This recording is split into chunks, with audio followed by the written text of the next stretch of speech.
어머니, 따뜻한 거 사올게요. 잠깐만 계세요. 금방 올게요. 며느리는 환하게 웃으며 말했습니다. 하지만 차 문이 굳게 잠기자마자 이상함이 느껴졌습니다. 제가 황급히 문을 열려고 하자 며느리는 싸늘하게 대답했습니다. 어머니, 어차피 소용없어요. 그리고는 그대로 달아나 버렸죠. 그제서야 깨달았습니다. 지금 이곳이 제가 혼자 버려진 곳이라는 걸 말입니다. 영하의 밤, 산짐승 울음이 울려 퍼지는 그 어둠 속에서 저는 생각했어요. 내가 도대체 뭘 잘못한 걸까? 목숨이 끊어질 듯한 두려움과 억울함이 가슴을 찔렀습니다. 하지만 이대로 무너질 수는 없었습니다. 반드시 살아야 했습니다. 가족에게 버려진 어머니의 생존과 복수는 과연 어디까지 이어지게 될까요? 구독과 좋아요를 누르시면 인생 대박 나실 겁니다. 오랜만에 아들네 집 문을 열고 들어섰습니다. 며느리가 환하게 웃으면서 어머니 오셨어요? 하고 인사를 건넸어요. 그런데 이상하게도 그 웃음이 입가에만 머물러 있더군요. 눈빛은 차가웠습니다. 전혀 반갑지 않은 눈빛이었어요. 뭐랄까요? 마치 귀찮은 손님이 온 것처럼 그런 표정이었죠. 현관에 들어서자마자였습니다. 신발도 채 벗기 전에 며느리가 제 손에 고무장갑을 쥐어줬어요. 어머니는 청소를 워낙 잘하시니까요. 부탁 좀 드릴게요. 말투는 밝았지만 명령처럼 들렸습니다.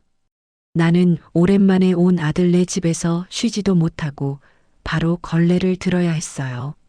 가방도 제대로 내려놓지 못했죠. 무릎을 굽혀 바닥을 닦기 시작했습니다. 허리가 아팠어요. 요즘 들어 더 심해진 관절염 때문에 손가락도 굳어가는 느낌이었습니다. 하지만 괜찮다고 생각했어요. 아들네 집이니까요. 며느리가 좋아할 수 있게 깨끗이 닦아주고 싶었습니다. 정말 열심히 닦았어요. 구석구석 놓치지 않으려고 애썼죠. 그런데 바닥을 다 닦고 나니 며느리가 다가와서는 구석을 손가락으로 콕 찍었어요. 어머니, 여기요. 먼지가 좀 남았네요. 한 번에 잘 해주셔야죠. 그 말투가 참 묘했습니다. 겉으로는 부드러웠지만 속에는 날카로움이 있었어요. 마치 제가 제대로 못하는 사람이라고 말하는 것 같았죠. 거실에 앉아있던 아들을 쳐다봤습니다. 혹시 뭐라도 한마디 해주지 않을까 기대하면서요. 하지만 아들은 휴대폰만 들여다보며 엄마, 며느리가 원래 깔끔한 스타일이라 그래요. 이해해주세요. 하고 말했습니다. 이해하라고요. 평생 아들을 키우면서 깨끗하게 살림하는 법을 가르쳤는데 이제 와서 제가 더러운 사람 취급을 받는 건가요? 나는 가슴이 답답해졌어요. 억울했지만 괜히 집안 분위기를 흐릴까봐 아무 말도 하지 못했습니다. 며느리는 제가 닦은 싱크대로 다가갔습니다.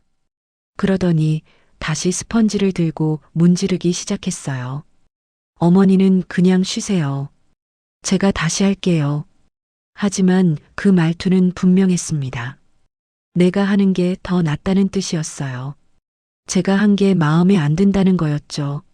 나는 입술을 깨물었습니다. 어린 며느리한테 이런 무시를 당하다니요. 며느리가 부엌 수납장을 열어봤습니다. 어머니가 정리하신 거죠? 다시 정리해야겠네요. 혼잣말처럼 중얼거렸지만 제가 들으라고 한 말이었습니다. 나는 아까부터 정리도 하고 청소도 했는데 하나도 마음에 안 드나 봐요. 제 방식이 잘못된 것처럼 느껴졌어요. 점심 준비를 하면서 국을 끓였습니다. 평생 끓여온 국이에요. 남편도 좋아하고 아들도 좋아하던 그 국이었죠. 며느리가 맛을 보더니 미간을 찌푸렸습니다. 어머니가 국은 좀 싱겁게 끓이셨네요. 제가 다시간 맞출게요. 하고 말했어요. 아들이 옆에서 거들었습니다. 우리 와이프가 요리는 잘하잖아요. 그냥 맡겨요, 엄마. 와이프? 아들이 며느리를 부르는 그 말투가 낯설었습니다. 나는 언제부터 엄마가 아니라 그냥 어머니가 된 걸까요? 아들 입에서 나오는 그 차가운 호칭이 가슴을 찔렀어요. 손주가 방에서 나왔습니다. 할머니가 왔으니 반가워할 줄 알았어요. 예전엔 제가 오면 달려와서 안겼는데 말이에요. 그런데 아이는 저를 슬쩍 피하더니 그냥 자기 방으로 들어가 버렸습니다. 나는 그 작은 등을 바라보며 가슴이 무너졌어요. 손주한테까지 이런 대접을 받다니요. 설거지를 도우려고 싱크대로 다가갔습니다. 며느리가 손을 뻗어 제 손을 막았어요. 아니에요, 어머니. 어차피 제가 다시 헹궈야 해서요. 그 말 한마디에 저는 완전히 무너졌습니다. 입꼬리만 억지로 올렸지만 속에서는 뭔가 와르르 무너져 내리는 느낌이었어요. 제가 한 모든 게 쓸모없다는 뜻이잖아요. 며느리가 청소기를 돌리기 시작했습니다. 거실을 쓱쓱 밀다가 갑자기 멈추더니 저를 돌아봤어요. 어머니, 청소 좀 다시 해주세요. 제 기준엔 안 맞아서요. 나는 이미 손이 떨리고 허리가 끊어질 것 같았습니다. 1시간이 넘게 청소를 했는데 또 하라는 거예요. 그래도 웃으며 그래요. 다시 할게요. 하고 말했어요. 아들은 그 모습을 보고도 엄마 건강 챙겨요. 한마디뿐이었습니다. 건강을 챙기라고요? 지금 제가 이렇게 힘든 걸 보면서도요? 차라리 청소를 그만하라고 말해주면 좋을 텐데 아들은 그냥 방관만 하고 있었어요. 며느리는 집안 곳곳을 손가락으로 점검하듯 훑쳤습니다. 마치 검사관처럼요. 조금이라도 마음에 안 들면 여기도 다시요. 여긴 왜 이렇게 지저분해요? 하고 말했어요. 나는 속으로 생각했습니다. 내가 왜 이 집에서 하녀 취급을 받아야 하지? 평생 아들 키우느라 고생했는데 이제 와서 이런 취급을 받아야 하나요? 며느리가 소파에 앉아 휴대폰을 만지작거렸습니다. 어머니는 좀 쉬셨어야 하는데요. 도와주신다고 하시니까 어쩔 수 없죠. 말투는 감사가 아니었습니다. 분명한 무시였어요. 제가 굳이 나서서 쓸데없는 짓을 한다는 투였죠. 나는 그 순간 깨달았습니다. 아, 이 집에서 나는 환영받지 못하는 사람이구나. 해가 저물어가고 있었습니다. 온몸이 쑤시고 아팠어요. 그런데 그날 저녁이었습니다. 며느리가 갑자기 상냥한 목소리로 말을 걸었어요. 어머니, 내일 놀러 가요. 제가 특별한 데 데려다 드릴게요. 순간 마음이 풀렸습니다. 아, 그래도 나한테 마음이 있구나. 오늘 힘들게 일한 게 보답받는 느낌이었어요. 하지만 이상했습니다. 그 상냥함이 왜 이렇게 낯설게 느껴지는지요. 하루 종일 차갑게 대하다가 갑자기 친절해지니 오히려 더 이상했죠. 아들도 거들었습니다. 맞아요, 엄마. 와이프가 좋은데 알아봤대요. 나는 그날 밤 잠을 설쳤습니다. 왠지 모를 불안함이 가슴을 짓눌렀어요. 이 불안함이 뭘까요? 며느리의 갑작스러운 친절이 왜 이렇게 무섭게 느껴지는지요. 나는 천장을 바라보며 뒤척였습니다. 밤새 한숨만 나왔어요. 아침 햇살이 방으로 들어왔습니다. 잠을 설쳐서 몸이 무거웠어요. 눈두덩이 부어 있었죠. 그런데 며느리가 갑자기 과하게 밝은 표정으로 방문을 열었습니다. 어머니, 오늘 드라이브 어때요? 평소와는 너무 다른 모습이었어요. 어제까지만 해도 제게 차갑게 대하던 사람이었는데 말이에요. 며느리가 제 어깨에 손을 올리며 다정하게 굴었습니다. 어제 좀 피곤하셨죠? 오늘은 푹 쉬시게 해드릴게요. 나는 그 따뜻한 손길이 오히려 소름 끼쳤어요. 왜 갑자기 이러는 걸까요? 뭔가 숨겨진 의도가 있는 것 같았습니다. 좋은데 알아놨어요. 자연 속에서 힐링하시면 완전 좋으실 거예요. 며느리가 환하게 웃으며 말했습니다. 어제까지만 해도 다시 청소하세요라던 사람이었는데요. 갑자기 이렇게 친절할 수가 있나요? 뭔가 석연치 않았어요. 거실로 나오니 아들도 있었습니다. 엄마, 기분 전환하고 와요. 와이프가 다 준비했대요. 아들은 며느리 말을 그대로 따라했어요. 마치 며느리가 시키는 대로 움직이는 사람 같았죠. 손주는 언제나 제게 오던 인사도 하지 않고 방에 숨어 있었습니다. 뭔가 이상했어요. 집안 분위기 자체가 묘하게 느껴졌죠. 며느리가 말했습니다. 어머니, 작은 가방 하나만 챙기세요. 짐 많이 들고 다니시면 불편하잖아요. 나는 혹시나 해서 지갑과 휴대폰을 챙기려고 했어요. 그런데 며느리가 손을 내밀며 막았습니다. 어머니, 자연속이라 전파가 안 터져요. 필요 없어요. 그냥 편하게 쉬시기만 하면 돼요. 목소리는 부드러웠지만 뭔가 강요하는 느낌이었어요. 아들도 거들었습니다. 그래요, 엄마. 그냥 푹 쉬어요. 요즘 스트레스 많이 받으셨잖아요. 그러더니 제 휴대폰을 빼앗듯이 가져갔어요. 제가 잘 보관해 놓을게요. 나는 순간 뭔가 잘못되고 있다는 느낌이 들었습니다. 그때였습니다. 가슴속에서 뭔가 이상한 느낌이 올라왔어요. 이거 뭔가 너무 이상한데. 하지만 아들도 있고 며느리도 웃고 있으니 괜한 의심인가 싶었습니다. 그래도 불안함이 가시지 않았어요. 차에 탔습니다. 며느리가 운전대를 잡았어요. 아들은 회사에 간다며 배웅만 하고 갔습니다. 나는 며느리와 단둘이 남게 됐죠. 차가 출발하자 며느리는 쉴 새 없이 말을 걸었습니다. 어머니는 요즘 스트레스가 많아 보여요. 표정도 안 좋으시고요.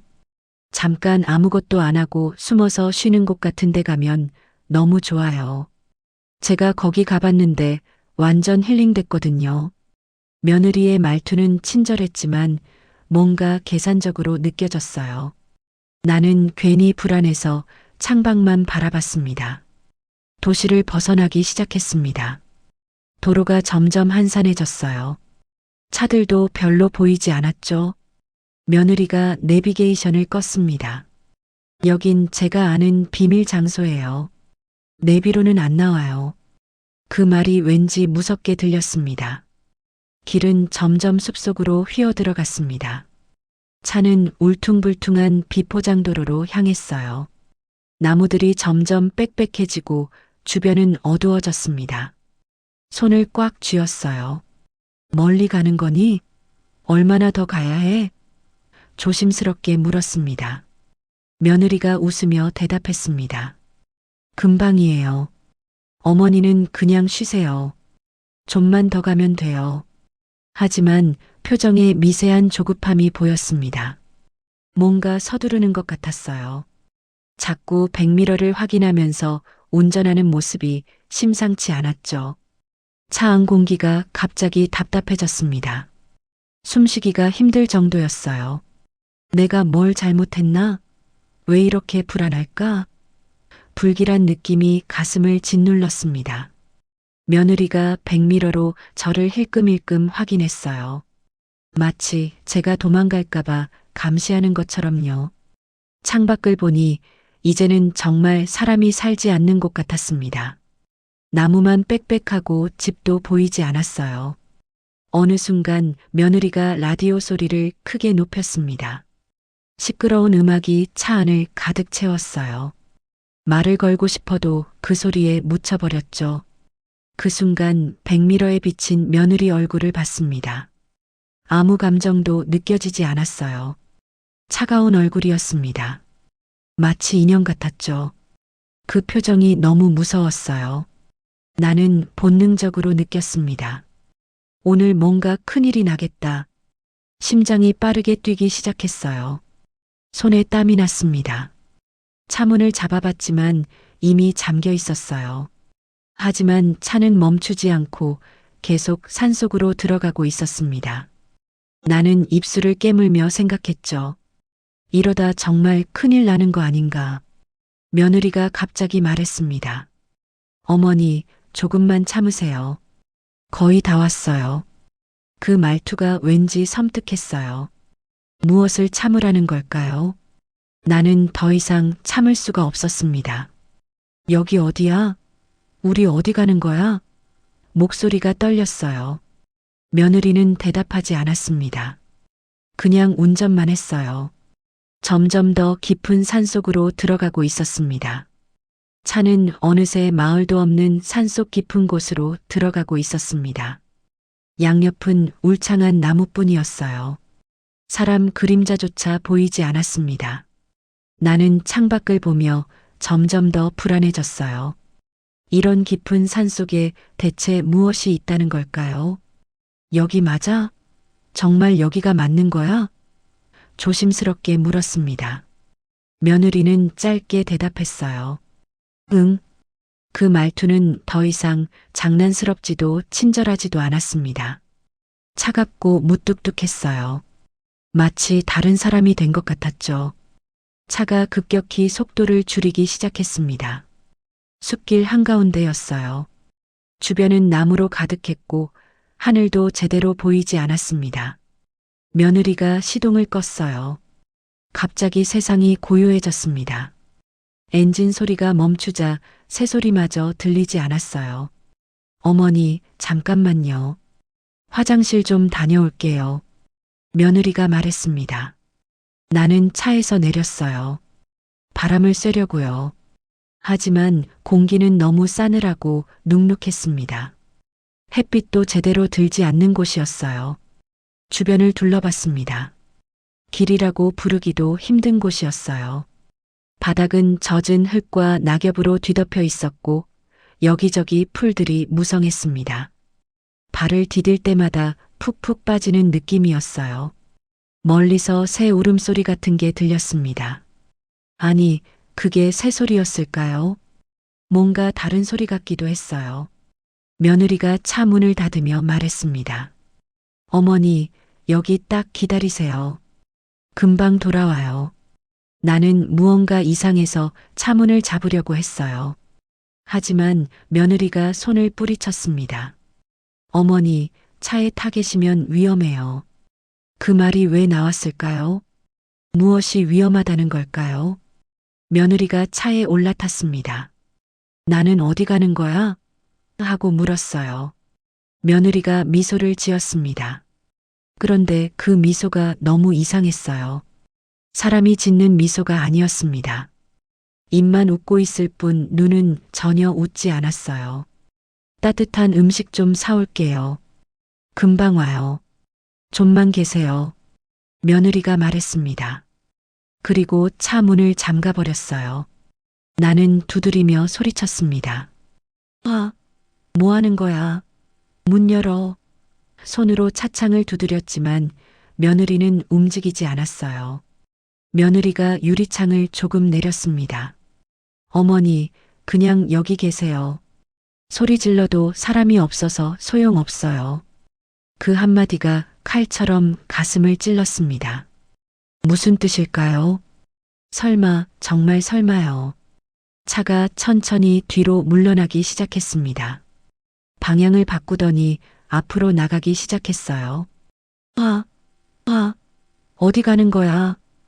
나는 소리쳤습니다. 뒤따라 뛰어가려고 했지만 이미 늦었어요.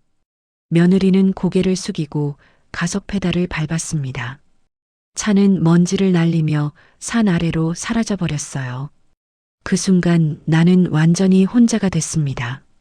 차 소리가 점점 멀어지더니 이윽고 완전히 사라졌어요. 숲은 다시 고요해졌습니다. 너무 조용했어요. 무서울 정도로 조용했죠. 나는 그 자리에 멍하니 서 있었습니다. 믿을 수가 없었어요. 정말로 나를 두고 간 걸까요? 아니, 이건 꿈일 거예요. 악몽일 거라고요. 하지만 발밑에 차가운 흙, 얼굴을 스치는 싸늘한 바람이 현실이라고 말하고 있었습니다. 사람 살려요. 누구 없어요. 소리쳤습니다. 하지만 메아리만 돌아왔어요. 아무도 대답하지 않았습니다. 며느리 말이 맞았어요. 정말 아무도 없었습니다. 다리가 풀렸습니다. 주저앉으면서 눈물이 터져 나왔어요. 왜 이러는 거야? 목이 메었습니다. 평생 아들을 키웠는데 이런 대접을 받아야 하나요? 며느리한테 잘해주려고 애썼는데 이게 보답인가요? 하늘을 올려다봤습니다. 나뭇가지 사이로 하늘이 조금 보였어요. 해가 기울어가고 있었습니다. 곧 어두워질 거예요. 나는 이곳에서 밤을 보내야 하는 걸까요? 혼자서요. 손이 떨렸습니다. 온몸이 떨렸어요. 추워서가 아니었습니다. 두려움 때문이었죠. 평생 살면서 이렇게 무서웠던 적이 없었어요. 전쟁 때도 가난했을 때도 이렇게까지 무섭지는 않았습니다. 나는 천천히 일어났습니다. 울고만 있을 수는 없었어요. 일단 살아남아야 했습니다. 주변을 둘러보니 큰 나무 아래에 공간이 좀 있었어요. 거기라도 가야겠다고 생각했습니다. 차가 완전히 사라지자 숲은 갑자기 정막에 잠겼습니다. 바람이 스치는 소리만 들렸어요. 나뭇잎이 바스락거리는 소리, 어디선가 들려오는 새 울음소리, 그게 전부였습니다. 나는 믿을 수가 없었어요. 정말로 나를 두고 간 겁니까? 아들과 며느리가 계획한 일이었을까요? 심장이 건너뛰는 듯 했습니다. 다리가 풀려서 땅바닥에 주저앉았어요. 숨이 가빠졌습니다. 설마 이러려고 날 데려온 거야? 눈물이 차올랐지만 울고만 있을 수는 없었습니다. 일단 살아남아야 했어요. 가방을 열어봤습니다. 물도 없고 음식도 없었어요. 며느리가 일부러 아무것도 안 챙겨준 거였죠. 휴대폰도 없었습니다. 아들이 가져간 거였어요. 주변을 돌아보며 나뭇가지를 모으기 시작했습니다. 손이 떨렸지만 움직여야 했어요. 가만히 있으면 얼어 죽을 것 같았습니다. 큰 나무 밑에 나뭇가지를 모아 기대놓고 넝쿨로 묶었어요. 바닥에는 낙엽을 두툼하게 깔았습니다. 지붕이라고 하긴 뭐했지만 비바람은 조금이라도 막을 수 있을 것 같았어요. 그 아래에서 나는 밤을 보낼 준비를 했습니다. 축축한 나뭇잎 사이로 몸을 웅크렸어요. 추웠습니다. 너무 추웠어요. 해가 완전히 지고 어둠이 내렸습니다. 산속은 칠흑같이 어두웠어요. 손 하나 제대로 보이지 않았습니다. 멀리서 산짐승 울음소리가 들려왔어요. 호랑이일까요? 멧돼지일까요? 무서웠습니다. 너무 무서웠어요. 아들 얼굴이 계속 떠올랐습니다. 어렸을 때 아들이 말했었죠. 엄마, 나 커서 엄마한테 큰 집 사줄게. 눈망울이 초롱초롱하던 그 아이가 말이에요. 그렇게 말하던 아이가 이제 나를 산에 버렸습니다. 어떻게 이럴 수 있을까요? 손주 얼굴도 떠올랐습니다. 내가 뭘 잘못했을까요? 아이한테 사탕도 사주고 옷도 사줬는데요. 그런데 왜 나를 피했을까요? 며느리가 뭐라고 말했을까요? 할머니는 나쁜 사람이라고 했을까요? 서러운 감정이 한꺼번에 밀려왔습니다. 슬픔에 눈물이 차올랐지만 소리내어 울지 못했어요. 소리를 내면 산짐승이 몰려올까봐 두려웠습니다. 입을 막고 조용히 흐느꼈어요. 목이 메고 가슴이 아팠습니다. 밤은 깊어갔습니다. 춥고 무섭고 외로웠어요. 하지만 이렇게 죽을 수는 없다는 생각이 들었습니다. 나는 스스로에게 속삭였어요. 살아야 해. 살아서 이유를 밝혀야 해. 왜 나를 버렸는지 알아야 했어요. 어둠 속에서 나는 평생 들은 적 없는 공포에 떨었습니다. 온몸이 떨렸어요. 하지만 참았습니다. 참아야 했어요. 죽으면 안 됐습니다. 새벽녘이 되자 정신이 흐려졌습니다. 너무 추웠어요. 온몸의 감각이 사라지는 것 같았습니다. 눈이 감겼어요. 그리고 나는 끝내 기절해버렸습니다. 얼마나 시간이 흘렀을까요? 누군가의 목소리가 들렸습니다. 어르신, 어르신, 괜찮으세요? 꿈일까요? 환청일까요? 하지만 목소리는 계속 들렸어요. 여기 사람 있어요. 눈을 간신히 떴습니다. 흐릿하게 사람의 모습이 보였어요. 등산복을 입은 남자 2명이었습니다. 산행하던 등산객이었어요. 그들의 목소리가 천국의 소리처럼 들렸습니다. 어르신, 정신 차리세요. 어떻게 여기 계세요? 한 사람이 물을 입에 넣어줬어요. 물이 목으로 넘어가자 정신이 조금 들었습니다. 다른 사람은 119에 전화를 걸었어요. 네, 산속에 어르신이 쓰러져 계십니다. 빨리 와주세요. 나는 말하려고 했지만 목소리가 나오지 않았습니다. 입술이 갈라져 있었고 목이 너무 말랐어요. 등산객이 담요를 꺼내 덮어줬습니다. 괜찮으세요? 곧 구급차 올 거예요. 구급대원이 도착했을 때 나는 거의 의식이 없었습니다. 어르신, 여기 어떻게 오셨어요?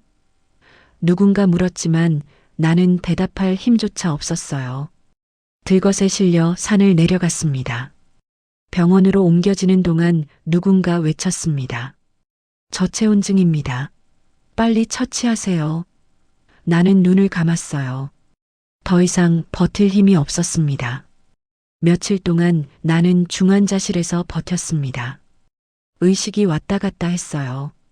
깨어날 때마다 천장만 보였습니다. 차가운 병실, 기계 소리, 그게 전부였어요. 드디어 완전히 깨어났을 때 보호자는 아무도 없었습니다.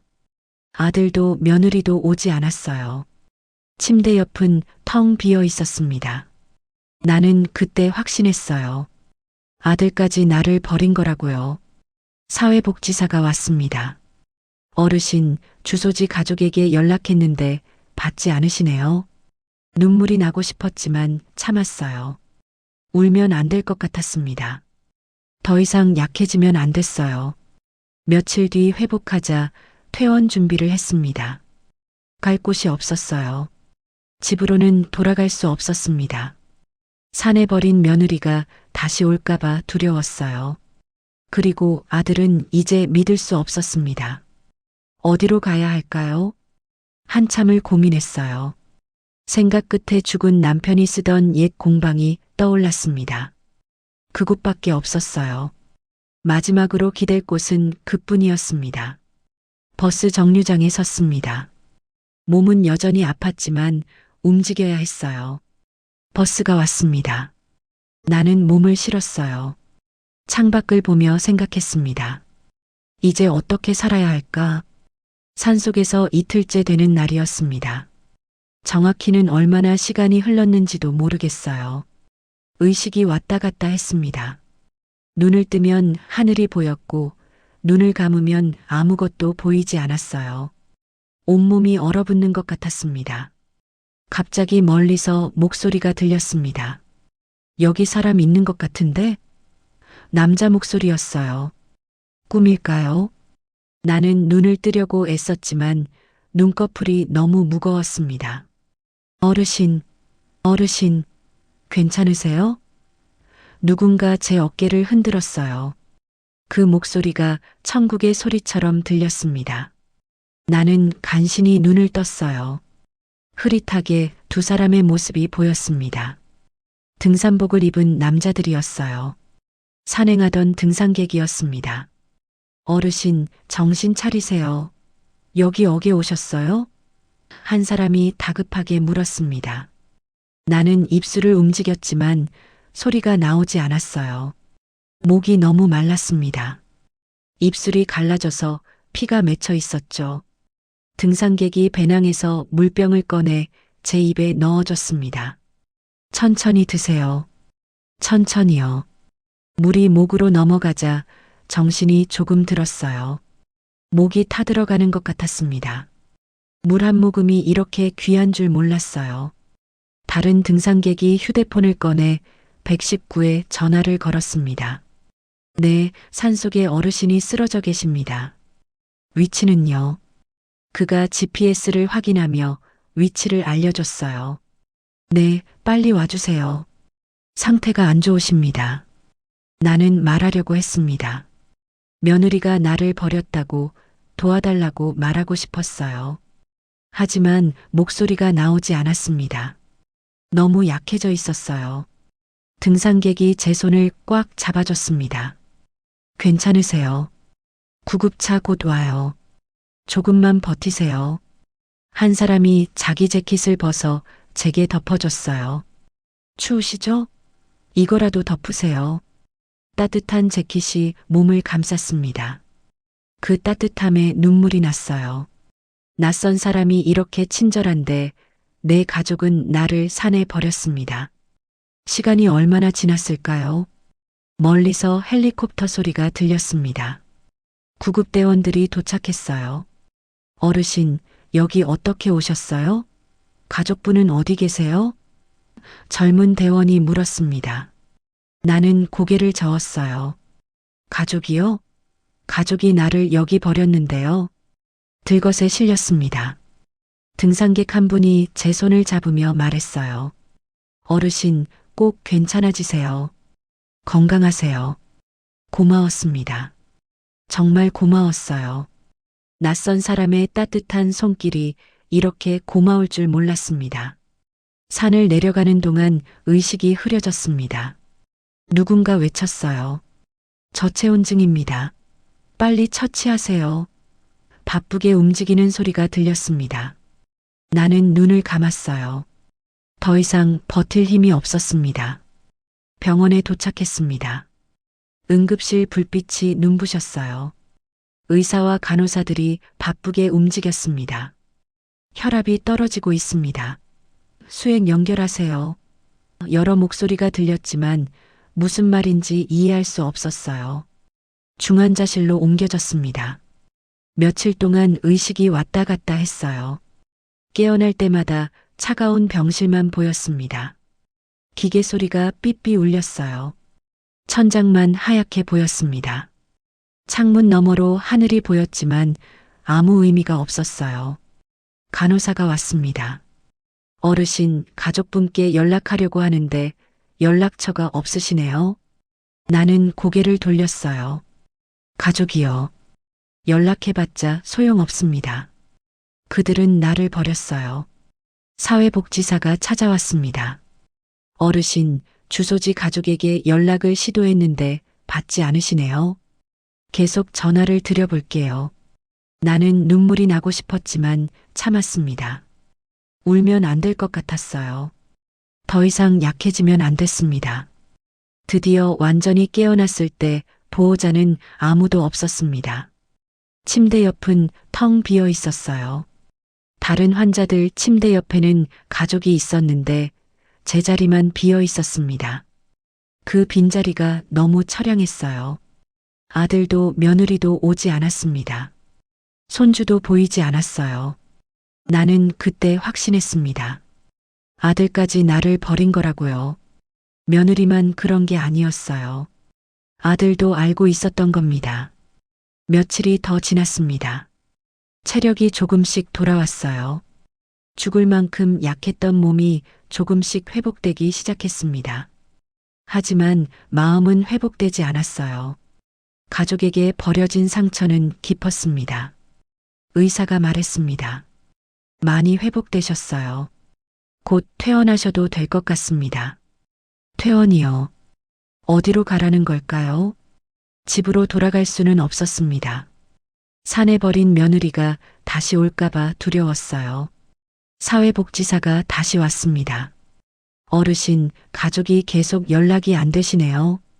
혹시 갈 곳이 있으신가요? 나는 한참을 생각했어요. 갈 곳이 있나요? 어디로 가야 할까요? 그때 문득 떠올랐습니다. 죽은 남편이 쓰던 옛 공방이요. 그곳은 남편이 가구를 만들던 곳이었어요. 남편이 돌아가신 후 문을 닫았지만 아직 남아있을 겁니다. 마지막으로 기댈 곳은 그뿐이었어요. 공방으로 가겠습니다. 나는 조용히 말했습니다. 사회복지사가 물었어요. 혼자 가실 수 있으세요? 나는 고개를 끄덕였습니다. 혼자서도 갈 수 있어요. 괜찮습니다. 퇴원 준비를 했습니다. 입고 있던 옷도 없었어요. 사회복지사가 옷을 구해줬습니다. 이거라도 입으세요.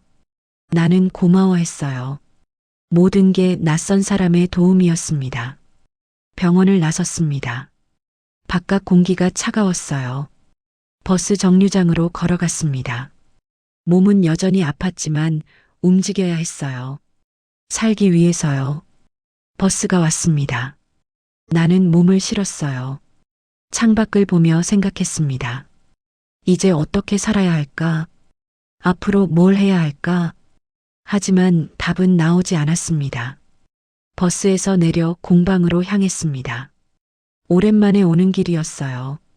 남편이 돌아가신 후 한 번도 오지 않았었죠. 올 수가 없었습니다. 남편 생각에 가슴이 아팠거든요. 공방 앞에 섰습니다. 문은 닫혀 있었지만 자물쇠는 그대로였어요. 열쇠를 꺼내 문을 열었습니다. 삐걱거리는 소리와 함께 문이 열렸어요. 먼지 냄새가 코를 찔렀습니다. 안으로 들어갔습니다. 공방은 문을 닫은 지 오래됐지만 남편의 손길이 그대로 남아 있었어요. 벽에는 낡은 공구가 걸려 있었고 바닥에는 톱밥이 그대로 쌓여 있었습니다. 시간이 멈춘 것 같았어요. 작업대 위에 남편 사진이 놓여 있었습니다. 먼지가 쌓인 액자 속에서 남편이 웃고 있었어요. 나는 그 사진을 보자마자 눈물이 났습니다. 여보, 나 여기까지 왔어요. 당신 없이 혼자서요. 사진을 쓰다듬었습니다. 차가운 유리만 만져졌어요. 남편이 살아계셨다면 이런 일이 없었을 텐데요. 남편이 계셨다면 아들도 며느리도 감히 나를 이렇게 대하지 못했을 겁니다. 공방 한쪽은 먼지가 켜켜이 쌓여 있었습니다. 정리를 해야 할 것 같았어요. 구석을 청소하다가 뭔가 눈에 띄었습니다. 커다란 상자였어요. 서류 상자 같았습니다. 상자를 꺼냈습니다. 무거웠어요. 상자는 낡았지만 테이프로 단단히 봉인되어 있었습니다. 남편이 일부러 숨겨둔 것 같았어요. 테이프를 뜯었습니다. 손이 떨렸어요. 상자를 열자 깔끔히 정리된 종이들이 나왔습니다. 통장이 여러 개 있었어요. 남편 이름으로 된 통장들이었습니다. 종이 문서도 있었고 남편이 적어둔 메모도 있었어요. 메모를 펼쳤습니다. 남편의 필체였어요. 혹시 모를 때 쓰라고 짧게 적혀 있었습니다. 무슨 뜻일까요? 왜 이걸 숨겨뒀을까요? 나는 이해가 되지 않았어요. 통장을 확인했습니다. 첫 번째 통장을 열어보니 숫자가 적혀 있었어요. 잔액이었습니다. 꽤 큰 금액이었어요. 두 번째 통장도 열어봤습니다. 역시 돈이 들어 있었습니다. 왜 이걸 내게 말하지 않았을까요? 다른 종이들도 펼쳐봤습니다. 어떤 종이에는 숫자와 주소가 적혀 있었어요. 부동산 같았습니다. 하지만 어려운 용어들이 많아서 나는 도무지 읽을 수 없었어요. 보험 증서 같은 것도 있었습니다. 보험 증서를 봤습니다. 남편 이름으로 된 보험이었어요. 수익자는 제 이름이었습니다. 하지만 그 안에 적힌 어려운 말들 때문에 나는 이해하지 못했어요. 피보험자, 수익금 같은 단어들이 무슨 뜻인지 몰랐습니다. 이걸 남편이 왜 나한테 숨겼을까요? 혼잣말을 했습니다. 남편은 평생 나한테 숨기는 게 없었는데요. 왜 이 문서들은 숨겨뒀을까요? 혹시 무슨 이유가 있었을까요? 나를 버린 아들과 며느리 얼굴이 떠올랐습니다. 혹시 이 문서들 때문에 그들이 나를 버린 걸까요? 이 돈 때문에요. 하지만 확신할 수는 없었습니다. 어떻게 알 수 있을까요? 상자 밑바닥을 뒤졌습니다. 또 다른 종이가 나왔어요. 명함이었습니다. 정혜은 변호사라고 적혀 있었어요. 남편이 생전에 믿었던 변호사였습니다. 몇 번 만난 적이 있었어요. 그래요. 이 사람한테 물어봐야겠어요. 변호사라면 이 문서들이 무슨 뜻인지 알 거예요. 나는 명함을 꼭 쥐었습니다. 이 사람이 진실을 알려줄 수 있을 거예요. 상자를 다시 봤습니다. 남편이 왜 이걸 숨겨뒀는지, 왜 혹시 모를 때 쓰라고 했는지 알고 싶었어요. 혹시 남편이 뭔가 예감한 걸까요? 무슨 일이 생길 거라고 생각했던 걸까요? 밤이 깊어갔습니다. 나는 공방 바닥에 앉아 서류들을 다시 한번 살폈어요. 하나하나 읽어봤지만 이해할 수 없는 것들 뿐이었습니다. 전문가의 도움이 필요했어요. 남편 사진을 다시 바라봤습니다. 여보, 당신이 남긴 걸 제대로 알아볼게요. 이게 뭔지, 왜 숨겨뒀는지 꼭 알아낼게요. 나는 상자를 꼭 껴안았습니다. 그날 밤 공방에서 잤습니다. 작업대 옆에 이불을 깔고 누웠어요. 불편했지만 괜찮았습니다. 적어도 여기는 안전했어요. 며느리가 찾아올 리 없었고 아들도 이곳을 모를 거예요. 새벽에 잠이 깼습니다. 상자가 눈에 들어왔어요. 저 안에 뭔가 답이 있을 거예요. 내가 왜 버려졌는지, 아들과 며느리가 왜 그랬는지 알 수 있을 거라는 예감이 들었습니다. 날이 밝자마자 움직이기로 했습니다. 정혜은 변호사를 찾아가야 했어요. 이 문서들을 보여주고 설명을 들어야 했습니다. 그래야 다음을 준비할 수 있을 거예요. 옷을 챙겨 입고 상자를 들었습니다. 무거웠지만 힘을 냈어요. 남편 사진을 한 번 더 봤습니다. 여보, 나 다녀올게요. 당신이 남긴 것들을 제대로 알아보고 올게요. 공방 문을 나서며 생각했습니다. 이제 진실을 알아낼 차례예요. 아들과 며느리가 왜 그랬는지, 무엇 때문에 나를 산에 버렸는지 밝혀낼 거예요. 더 이상 당하고만 있지 않을 겁니다. 변호사 사무실 앞에 섰습니다. 오래된 건물이었어요. 하지만 깨끗하게 관리되고 있었습니다. 남편이 다니던 곳이라 익숙했어요. 심호흡을 하고 문을 열었습니다. 직원이 놀라며 나를 맞이했습니다. 어머니, 어떻게 오셨어요? 젊은 여직원이었어요. 나를 알아보는 모습이었습니다. 정혜은 변호사님 계신가요? 나는 떨리는 목소리로 물었어요. 네, 계십니다. 잠시만 기다리세요. 직원이 안으로 들어갔습니다. 나는 무거운 상자를 꼭 안고 기다렸어요. 손에 땀이 났습니다. 심장이 빠르게 뛰었죠. 정혜은 변호사가 나왔습니다.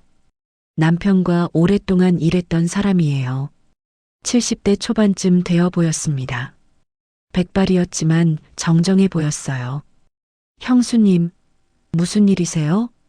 그는 놀란 표정으로 나를 맞이했습니다. 변호사님, 좀 봐주실 게 있어요. 나는 상자를 내밀었어요. 변호사는 상자를 보자마자 표정이 굳어졌습니다. 이게 형님 상자네요. 어디서 찾으셨어요? 그의 목소리가 떨렸어요. 사무실로 들어갔습니다. 변호사는 상자를 조심스럽게 열었어요. 하나하나 종이를 넘기며 확인했습니다. 얼굴이 점점 심각해졌어요. 나는 그 모습을 보며 더욱 불안해졌습니다. 형수님, 이건 남편분의 통장이고요. 변호사가 통장을 보여줬어요. 이건 남편분이 남긴 재산 목록입니다. 또 다른 서류를 펼쳤습니다. 나는 숨조차 쉬기 어려웠어요. 남편이 이렇게 많은 걸 준비해놨다는 게 믿기지 않았습니다. 얼마나 되나요? 조심스럽게 물었습니다. 변호사는 계산기를 두드렸어요. 전체를 합치면 상당한 금액입니다.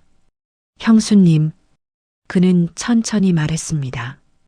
이 정도면 평생 걱정 없이 사실 수 있어요. 나는 어지러웠습니다. 남편이 이렇게까지 준비해뒀다니요. 왜 나한테 말하지 않았을까요? 왜 숨겨뒀을까요? 물었어요.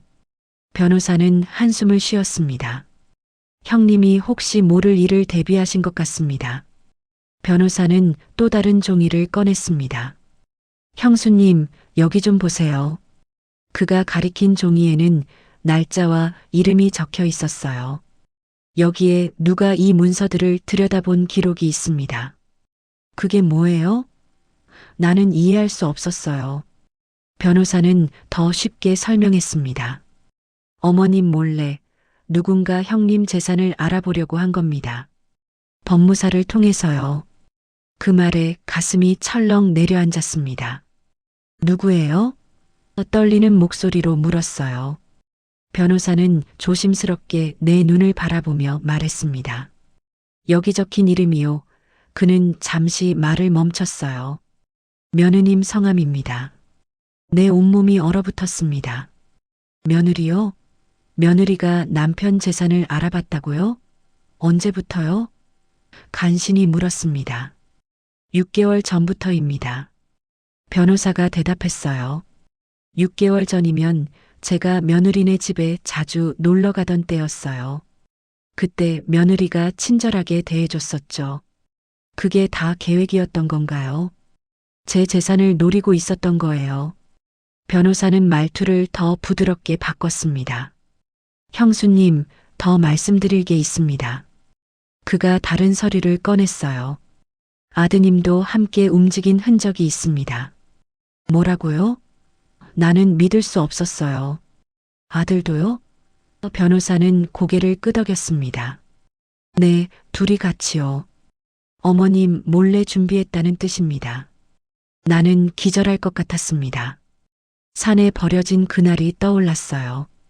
아들이 며느리를 거들던 모습, 손주가 나를 피하던 모습, 모든 게 연결됐습니다. 왜 아무런 죄책감도 없었는지 이제 이해가 됐어요. 둘이 왜 그랬을까요? 목소리가 떨렸습니다. 변호사는 한참을 망설이다 말했어요. 며느님께 문제가 있는 것 같습니다. 자세한 건 조사를 더 해봐야 알 수 있어요. 나는 상자를 더 세게 껴안았습니다. 남편 사진이 떠올랐어요. 여보, 당신이 이걸 왜 숨겼는지 이제 알 것 같아요. 혹시 남편이 예감했던 걸까요? 이런 일이 생길 거라고요. 변호사가 말했습니다. 형수님, 이 문서들의 뜻을 제가 다 풀어드릴게요. 어려운 말은 쉽게 설명해 드리겠습니다. 나는 고개를 끄덕였어요. 제발요, 변호사님. 그 둘이 왜 나를 버렸는지 알려주세요. 진실은 곧 나올 겁니다. 변호사가 제 손을 잡았어요. 어머님은 준비만 하시면 됩니다. 제가 도와드리겠습니다. 그 말에 눈물이 났습니다. 낯선 사람이 이렇게 도와주는데 내 가족은 나를 버렸어요. 며느리하고 아들이 뭘 노린 건가요? 물었습니다. 변호사는 진지한 표정으로 대답했어요. 아마도 이 재산을 손에 넣으려고 했던 것 같습니다. 하지만 정확한 이유는 조사를 해봐야 알 수 있어요. 밖으로 나왔습니다. 하늘이 흐렸어요. 비가 올 것 같았습니다. 나는 상자를 꼭 안고 걸었어요. 남편 사진을 떠올렸습니다. 여보, 나 이제 도망치지 않을 거예요. 진실을 밝혀낼 거예요. 공방으로 돌아가는 길에 생각했습니다. 며느리와 아들이 공범이라니요. 6개월 동안 계획한 일이라니요. 나는 그동안 아무것도 몰랐어요. 청소하고 요리하면서 며느리 비위나 맞춰주고 있었죠. 분노가 치밀어 올랐습니다. 하지만 참았어요. 지금은 감정적으로 행동하면 안 됐습니다. 냉정하게 대처해야 했어요. 변호사가 진실을 밝혀줄 거예요. 그때까지 기다려야 했습니다. 며칠이 지났습니다. 변호사에게서 연락이 왔어요. 형수님, 다시 한번 오실 수 있으세요? 모든 걸 정리했습니다. 나는 바로 사무실로 향했습니다. 이제 전체 진실을 알 수 있을 거예요. 사무실에 들어서자 변호사가 두꺼운 파일을 앞에 놓고 있었습니다. 표정이 매우 심각했어요. 형수님 앉으세요. 나는 떨리는 다리로 의자에 앉았습니다. 어머님, 이제 전부 말씀드릴게요. 변호사의 말투는 매우 조심스러웠습니다. 쉽게 설명드리겠습니다. 나는 꼭 준비하듯 손을 꼭 쥐었어요. 첫 번째 사실입니다. 변호사가 서류를 펼쳤어요. 며느님이 남들에게 돈을 많이 빌렸습니다. 그런데 갚지 않았어요. 얼마나 빌렸냐고 물었더니 변호사는 한숨을 쉬었습니다. 상당한 금액입니다. 왜 빌렸나요? 물었어요. 변호사는 말했습니다. 쇼핑, 명품, 여행이요. 며느님이 돈을 많이 쓰셨던 것 같습니다. 나는 기가 막혔어요. 그러면서 제게는 청소나 시키고 있었던 거예요. 두 번째 사실입니다. 변호사가 또 다른 서류를 꺼냈어요. 사채업자들에게 쫓기고 있었습니다. 돈을 갚으라고 협박도 받았어요. 사채업자요? 얼마나 심각한 상황이었던 거예요. 변호사는 휴대폰 문자 내역을 보여줬습니다. 여기 보세요. 협박 문자들입니다. 나는 읽어봤어요. 무섭고 위협적인 내용들이었습니다. 빨리 갚아라, 가만두지 않겠다 같은 말들이요. 세 번째 사실입니다. 변호사가 말을 이었어요. 아드님도 이 상황을 알고 있었습니다. 내 심장이 멈추는 것 같았어요. 아들도 알고 있었다고요? 며느님이 아드님한테 말했어요. 그리고 도움을 요청했습니다. 우리 아들이 뭐라고 했나요? 떨리는 목소리로 물었어요. 변호사는 안타까운 표정을 지었습니다. 아드님은 며느님 부탁을 거절하지 못했어요. 그래서 둘이 함께 방법을 찾기 시작했습니다. 나는 숨이 막혔습니다. 아들아, 그래서 엄마를 버린 거니? 며느리 빚 때문에? 내가 평생 키운 아들이 그렇게 쉽게 나를 포기한 거야? 네 번째 사실입니다. 변호사의 목소리가 더 낮아졌어요. 두 사람은 형님의 재산을 알아봤습니다. 6개월 전부터요. 이 문서를 손에 넣으면 모든 빚을 해결할 수 있다고 생각한 겁니다.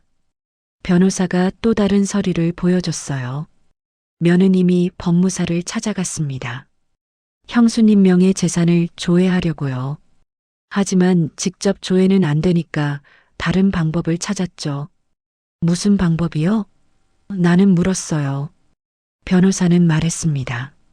형수님을 없애는 방법이요. 그 한마디에 온몸이 얼어붙었습니다. 그래서 나를 산에 버린 거군요. 간신히 말했습니다. 변호사는 고개를 천천히 끄덕였어요. 네, 형수님. 둘 다 공범입니다. 함께 계획했습니다. 나는 손이 떨려 한동안 아무 말도 못했습니다. 기가 막혔어요. 숨이 턱 막혔습니다. 내가 그토록 키운 아들이 날 죽이려고 했다고요? 목소리가 떨렸습니다. 변호사는 내 손을 잡았어요. 형수님, 이건 형수님 잘못이 아닙니다. 이건 형수님을 속인 두 사람의 죄입니다. 그 말에 눈물이 터져 나왔습니다. 참고 있던 눈물이 한꺼번에 쏟아졌어요. 왜요? 왜 그랬을까요? 울면서 말했습니다. 돈이 필요하면 말하지 그랬어요. 내가 도와줬을 텐데요. 변호사는 고개를 저었습니다. 아마 금액이 너무 컸던 것 같습니다. 그리고 며느님이 형수님한테 말하기 부끄러웠을 거예요. 부끄러워서요? 그래서 나를 산에 버린 거예요? 나는 이해할 수 없었습니다. 어떻게 사람이 그럴 수 있을까요? 아무리 돈이 급해도 그렇지 사람을 죽이려 들다니요. 변호사가 말했습니다. 며느님은 아드님을 설득했던 것 같습니다. 어머님이 돌아가시면 우리가 상속받을 수 있다고요. 그러면 빚을 갚을 수 있다고 말했을 겁니다. 우리 아들이 그 말을 믿었다고요? 나는 믿을 수 없었어요. 변호사는 고개를 끄덕였습니다. 아드님이 약한 사람이었던 것 같습니다. 며느님 말에 휘둘렸어요. 나는 눈물을 닦았습니다. 더 이상 울고 싶지 않았어요.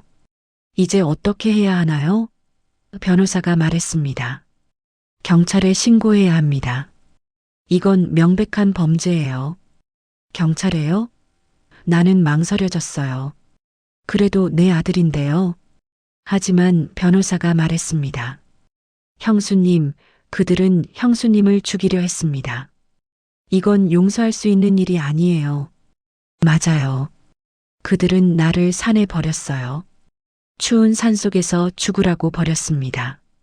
만약 등산객이 발견하지 못했다면 나는 정말 죽었을 거예요. 이건 살인 미수예요. 알겠습니다. 나는 결심했어요. 신고하겠습니다. 변호사가 미소를 지었습니다. 잘 결정하셨습니다. 형수님, 제가 도와드리겠습니다. 변호사가 모든 서류를 정리했습니다. 이걸 경찰에 제출하겠습니다. 증거가 충분해요. 두 사람 모두 처벌받을 겁니다. 나는 고개를 끄덕였어요. 이제 가만히 있지 않을 거예요. 나는 말했습니다. 변호사가 말했어요. 그 말 기다렸습니다. 형수님, 이제 내 인생을 되찾기 위한 준비가 시작됐습니다. 공방으로 돌아왔습니다. 남편 사진을 바라봤어요. 여보, 이제 진실을 다 알았어요. 당신이 왜 이걸 숨겼는지도 알 것 같아요. 혹시 이런 일이 생길까봐 그랬죠. 눈물이 났지만 이번엔 슬픔이 아니었습니다. 분노와 결이었어요. 변호사가 움직이기 시작했습니다. 형수님, 이제 시작합니다. 그의 목소리는 단호했어요. 나는 고개를 끄덕였습니다. 부탁드립니다. 변호사는 우선 금융감독원에 모든 자료를 제출했습니다. 며느리 이름으로 된 대출, 사채, 모든 빚이 드러나기 시작했어요. 며느리의 모든 통장이 잠겼습니다. 돈을 한 푼도 쓸 수 없게 된 거예요. 며칠 뒤 변호사에게서 연락이 왔습니다. 며느님이 은행에서 난리가 났다고 합니다. 나는 가슴이 두근거렸어요. 시작된 거예요. 드디어 그들이 대가를 치르기 시작한 겁니다. 며느리는 은행에 갔다가 통장이 전부 동결된 걸 알았어요. 카드도 막혔습니다. 창구 직원이 말했죠. 죄송합니다만 이 계좌는 법적 조치로 동결됐습니다. 며느리는 소리를 질렀다고 해요. 뭐라고요? 내 돈인데 왜 못 쓰게 해요? 하지만 소용없었습니다. 이미 금융당국에 신고가 들어간 상태였어요. 며느리의 모든 금융거래가 추적되기 시작했습니다. 얼마나 많은 빚이 있는지, 어디서 돈을 빌렸는지 모두 드러났죠. 아들도 카드가 막혔습니다. 며느리와 연대보증을 선 카드들이었어요. 아들은 회사에서 카드가 거부되자 당황했다고 합니다. 무슨 일이지? 왜 카드가 안 되지? 그제야 상황의 심각성을 깨달았을 거예요. 집으로 돌아온 아들과 며느리는 서로를 의심하기 시작했습니다. 당신이 뭘 한 거 아니야? 아들이 며느리를 추궁했어요. 며느리도 지지 않고 소리쳤죠. 난 아무것도 안 했어. 당신 엄마가 뭔가 한 거 아니야? 그 말을 듣자 가슴이 뭉클했습니다. 그래요, 내가 한 거예요. 이제는 내가 가만히 당하고만 있지 않아요. 나도 싸울 수 있습니다. 며칠 뒤 더 큰 일이 터졌습니다. 집 앞에 빚쟁이들이 찾아온 거예요. 돈 내놔. 빨리 돈 내놔. 언제까지 피해 다닐 거야? 남자 서너 명이 문을 두드렸습니다. 위협적인 목소리였어요. 며느리는 공포에 떨며 문을 걸어 잠갔습니다. 커튼을 닫고 숨었죠. 하지만 빚쟁이들은 계속 문을 두드렸어요. 나와. 우리가 여기 매일 올 줄 알아. 이웃 사람들이 구경하기 시작했습니다. 수군거리는 소리가 들렸어요. 저 집 무슨 일이래? 빚쟁이가 왔나 봐. 며느리는 창피해서 견딜 수 없었을 겁니다. 평생 체면을 중시하던 사람이었으니까요. 아들이 집에 돌아왔을 때 빚쟁이들은 아직 남아 있었습니다. 당신이 남편이지? 빨리 돈 갚아. 아들은 얼굴이 새하얗게 질렸어요. 회사 동료들이 볼까봐 고개를 숙이고 급히 집으로 들어갔죠. 문을 잠그고 들어온 아들이 며느리를 붙잡았습니다. 도대체 빚이 얼마야? 너 뭐 숨긴 거 있어? 목소리가 떨렸어요. 며느리는 울면서 소리쳤습니다. 시어머니 돈만 있었으면 이렇게 안 됐다고. 다 시어머니 때문이야. 그 말을 듣는 순간 아들이 얼어붙었습니다. 처음으로 자기들이 한 일의 무게를 깨달은 거예요. 엄마를 산에 버렸던 그날, 그게 얼마나 큰 죄였는지 이제야 알게 된 겁니다. 둘은 나를 찾으려고 했습니다. 내가 살던 집으로 찾아갔지만 아무도 없었어요. 공방도 찾았지만 문이 잠겨 있었죠. 나는 변호사의 조언대로 잠시 다른 곳에 머물고 있었습니다. 보호 조치가 들어간 상태였어요. 변호사가 전화했습니다.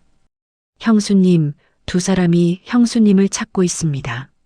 만나지 마세요. 위험할 수 있어요. 나는 알겠다고 대답했어요. 이제 그들을 만날 이유가 없었습니다. 경찰에서 며느리에게 연락이 갔습니다. 조사받으러 나오세요. 살인 미수 혐의로 고소가 들어왔습니다. 며느리는 전화를 받고 주저앉았어요.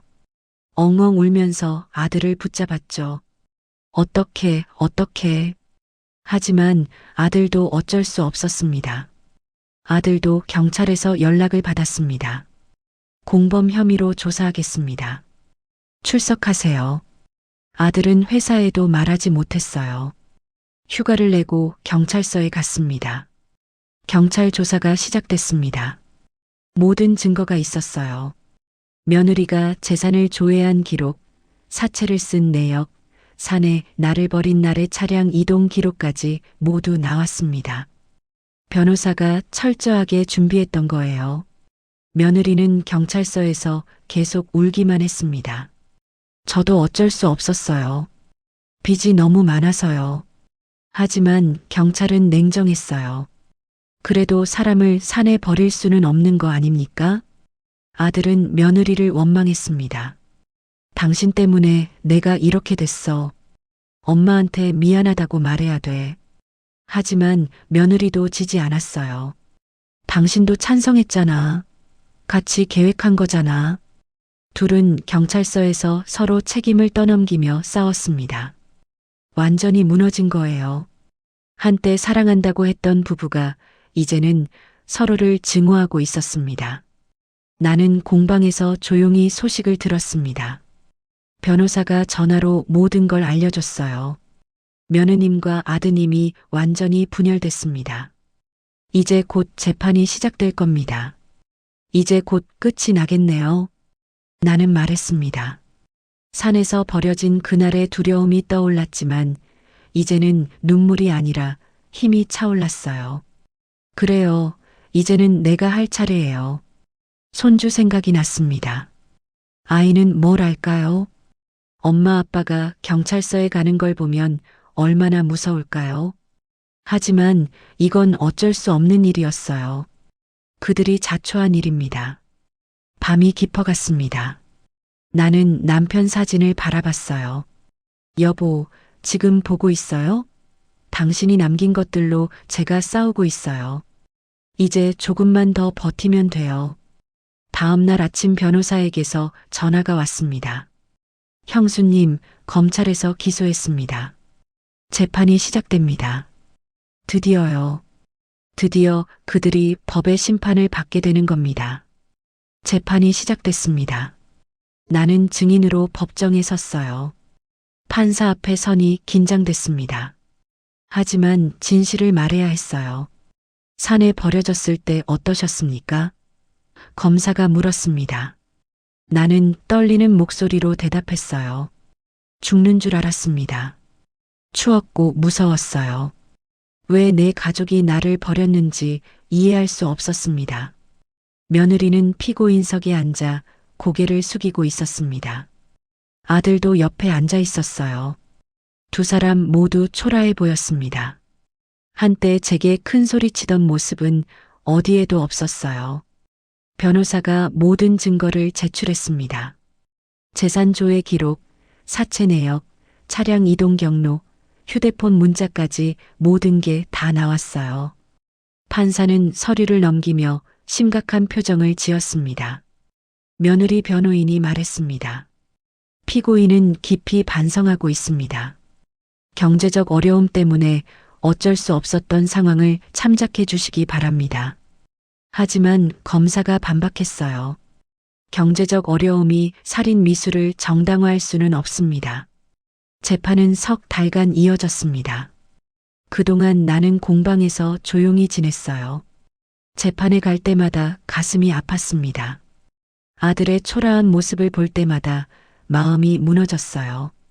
하지만 이건 그들이 선택한 길이었습니다. 드디어 선고일이 왔습니다. 나는 방청석 뒤쪽에 조용히 앉아 있었어요. 판사가 말했습니다. 피고인들은 경제적 이득을 위해 피해자를 산에 유기했습니다. 이는 명백한 살인 미수입니다. 며느리에게 징역 3년이 선고됐습니다. 피고인 며느리는 징역 3년을 선고합니다. 며느리는 울음을 터뜨렸어요. 제발요, 판사님. 저한테 아이가 있어요. 하지만 판사는 냉정했습니다. 아들에게는 징역 1년 6개월의 집행유예 2년이 선고됐습니다. 피고인 아들은 종범으로 인정되나 모친을 유기한 죄는 무겁습니다. 아들은 고개를 숙인 채 떨고 있었어요. 며느리가 재판장에서 나를 돌아봤습니다. 어머니, 제발 용서해 주세요. 제가 잘못했어요. 울면서 소리쳤어요. 하지만 나는 일어나 뒤돌아 걸어 나왔습니다. 더 이상 그들에게 해줄 말이 없었어요. 법정을 나서니 세상이 조용해진 것 같았습니다. 하늘이 맑았어요. 바람이 불었습니다. 나는 천천히 숨을 쉬었어요. 드디어 끝났습니다. 공방으로 돌아왔습니다. 남편 사진 앞에 섰어요. 여보, 다 끝났어요. 당신이 남긴 것들로 제가 이겼어요. 눈물이 났지만 슬픔이 아니었습니다.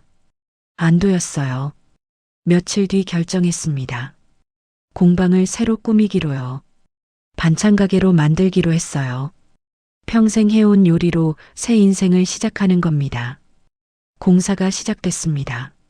낡은 공구들을 치우고 주방을 만들었어요. 냉장고를 들여놓고 가스레인지를 설치했습니다.